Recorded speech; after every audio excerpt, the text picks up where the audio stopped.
एक समय की बात है। एक जतनपुर नाम के गांव में रामू नाम का गरीब किसान रहता था।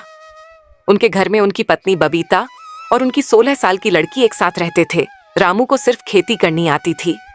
उसके अलावा उसने कोई और काम नहीं सीखा था। सही समय पर बारिश न होने की वजह से उसके खेत में फसल ही नहीं होती थी, जिसके कारण परिवार 16 साल की लड़की एक साथ रहते थे। रामू को सिर्फ खेती करनी आती थी। उसके अलावा उसने कोई और काम नहीं सीखा था।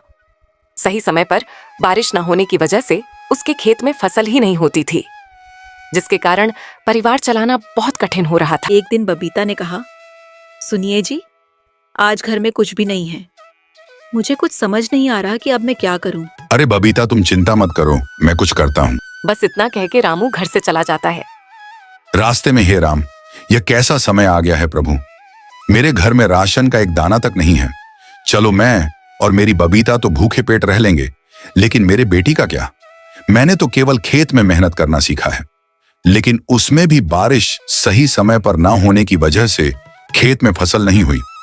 अब मेरे पास जमींदार से उधारी पैसे लेने के अलावा कोई दूसरा रास्ता नहीं है। रामू अपने गांव के जमींदार के पास जाता है। जमींदार हीरालाल बहुत शातिर और चालाक किस्म का इंसान है, जो हमेशा हर किसी को बेईमानी से लूटा ना। अरे आवा आवा रामू भैया, और बताओ कैसे आना हुआ है? क्या बताऊं जमींदार जी, बहुत खराब समय से गुजर रहा हूं। देखिए ना, अब बारिश समय से ना होने पर खेत की सारी फसलें बर्बाद हो चुकी हैं। घर में अनाज का एक दाना भी नहीं है, इसलिए आपसे कुछ पैसे उधार लेने आया हूं। अरे हाँ हाँ भैया, बोलो कितने रुपए चाहिए आपको? ऐसे समय में हम नहीं मदद करेंगे तो और कौन करेगा? बोलो बोलो, कितने दे दूं?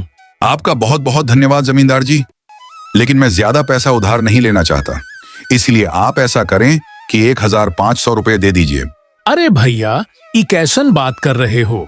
भला 10 से 10,000 तो लो। क्या पता आगे चल के कब बरसात होगी और कब समय बदले। जमींदार मन में सोचने लगता है।